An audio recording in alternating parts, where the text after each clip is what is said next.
Hi అండి, welcome back to happy recipes. నేను మీ స్వప్నని. ఈరోజు వీడియోలో స్వీట్ షాప్లో చేసే కారపూస టేస్ట్ రావాలి ఇంట్లో చేస్తే కూడా అంటే ఇలా నేను చెప్పే పద్ధతిలో చేశారంటే మీకు కూడా పర్ఫెక్ట్గా వస్తుందండి. చాలా బాగుంటుంది. మిక్చర్గా కూడా చేసుకోవడానికి చాలా రుచిగా ఉంటుంది. మనము దీన్ని స్టోర్ చేసుకుంటే 1 మంత్ నుంచి 2 మంత్స్ వరకు కూడా స్టోర్ చేసుకోవచ్చండి.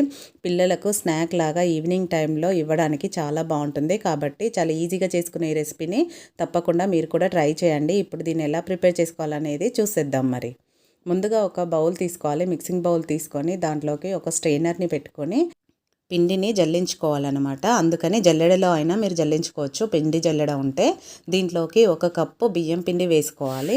బియ్యం పిండిని ఇలా జల్లించుకోవాలి. మనం ఎప్పుడైనా కారపూస చేసేటప్పుడు పిండిని కంపల్సరీగా జల్లించుకోవాలండి. చూడండి, ఏవైనా చిన్న చిన్న పార్టికల్స్ ఉంటే తీసేయాలి. ఇప్పుడు నెక్స్ట్ మళ్ళీ అదే జల్లెడ పెట్టేసుకొని ఒక 1/2 కప్పు శనగపిండి వేసుకోవాలి. శనగపిండిని, బియ్యం పిండి మనము 1 కప్పు తీసుకుంటే దాంట్లో సగం శనగపిండి తీసుకోవాలి. అలా అయితేనే మనకు కారపూస అనేది స్వీట్ షాప్ స్టైల్లో వస్తుందండి. ఇది మాత్రం గుర్తుపెట్టుకోండి. ఇలా 2 జల్లించుకున్నాక ఈ 2 పిండిలు కలిసేలాగా ఒకసారి ఇలా కలిపేసుకోవాలి. ఇలా కలుపుకున్నాక ఇప్పుడు నెక్స్ట్ దీంట్లోకి కొద్దిగా పసుపు వేసుకోవాలి. జస్ట్ కలర్ కోసం మాత్రమే పసుపు వేసుకొని, అలాగే రుచికి సరిపడా కారం, ఉప్పు వేసుకోవాలి. అలాగే ఇక్కడ నేను వామని మిక్సీ పట్టుకొని ఇలా సన్నగా మిక్సీ పట్టుకొని వేసుకుంటున్నాను. ఎందుకంటే మనము కారపూస అంటే సన్న హోల్స్తో చేస్తాం కాబట్టి అందులో అడ్డు రాకుండా ఉండడం కోసం ఇలా మిక్సీ పట్టి వేసుకోవాలి. ఇది ఇలా వేసుకున్నాక అన్నీ ఒకసారి బాగా కలిపేసుకోవాలి. ఇలా కలుపుకున్నాక నెక్స్ట్ దీంట్లోకి 1 టేబుల్ స్పూను ఆయిల్ వేసుకోవాలి. ఇలా 1 టేబుల్ స్పూన్ ఆయిల్ వేసుకొని ఆయిల్ అంతా పిండికి పట్టేలాగా బాగా కలిపేసుకోవాలి. మరీ ఎక్కువ అవసరం లేదండి, జస్ట్ కొంచెం 1 టేబుల్ స్పూన్ వేసుకుంటే సరిపోతుంది. దీంట్లోకి ఇప్పుడు ఆయిల్ అంతా కలుపుకున్నాక కొంచెం కొంచెం వాటర్ వేసుకొని మన చపాతీ ముద్దలాగా కలుపుకోవాలి. మనము దాంట్లో మెషిన్లో పెట్టి వేసుకుంటాం కదా, మనకు కన్వీనియంట్గా ఉండేటట్టు పిండిని తడుపుకోవాలి. మరీ గట్టిగా కాదు, మరీ లూజ్గా కాదండి, మనకు ఈజీగా వచ్చేలాగా తడుపుకోవాలి. చూడండి, ఈ విధంగా వీడియోలో చూపిస్తున్నట్టు ఇలా రెడీ చేసి పెట్టుకోవాలి పిండిని. నేనైతే ఇలా అయితే ఈజీగా ఉంటుందని ఇలా తడుపుకున్నాను. మీరు కావాలంటే ఇంకొంచెం మెత్తగా అయినా తడుపుకోవచ్చు. ఎందుకంటే మనకు దీంట్లోంచి ఈజీగా వెళ్ళడం కోసము నేను ఇక్కడ సన్న హోల్స్ ఉన్న ఒక బిల్లెని తీసుకున్నాను. ఈ విధంగా సన్నగా ఉండాలండి. మనం కారపూస చేసినాం కాబట్టి సన్నగా ఉన్న హోల్స్నే తీసుకోవాలి. దాన్ని ఇలా ఫిట్ చేసుకోవాలి. ఫిట్ చేసుకొని ఇప్పుడు దీంట్లోకి కొంచెం ఆయిల్ వేసుకోవాలి. ఈ విధంగా ఆయిల్ స్ప్రెడ్ చేసుకోవాలి. ఆయిల్ వేసుకున్నాక ఇప్పుడు పిండి ముద్దను తీసుకొని మనము దాంట్లో ఎంతవరకు పడుతుందో అంత పెట్టుకోవాలి. మీరు ఒకటి గుర్తుపెట్టుకోండి, ఇక్కడ మీరు వేయగలిగే అంత సాఫ్ట్గా తడుపుకోవాలి.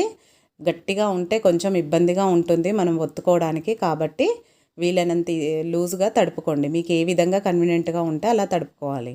ఇలా దాంట్లో ఎంతవరకు పడుతుందో అంత పెట్టేసుకొని దానిపైన పెట్టేసుకొని రెడీగా పెట్టుకోవాలి. ఇప్పుడు స్టవ్ పైన ఆయిల్ వేడయిందేమో చూద్దాము. ఆయిల్ ఇలా పెట్టుకున్నాక ఆయిల్ అనేది బాగా హీట్ అవ్వాలండి. మీడియం హీట్లో ఉండొద్దు. బాగా హీట్ అయ్యాకనే మనము కారపూసను ఒత్తుకోవాలి. చూడండి, ఆయిల్ బాగా హీట్ అయింది. ఇప్పుడు మనము దాంట్లోనే డైరెక్ట్గా రౌండ్గా ఒత్తుకోవాలి.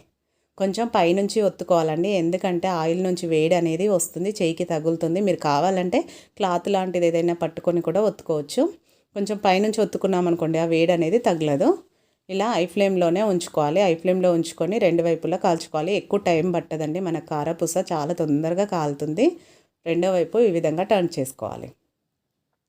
ఇలా వేసుకున్నాక మనకు ఎక్కువ ఒక 1/2 మినిట్లోనే కలర్ వచ్చేస్తుంది.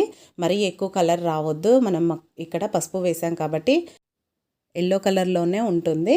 కొంచెం ఇలా కలర్ చేంజ్ అవ్వగానే తీసేసుకోవాలి.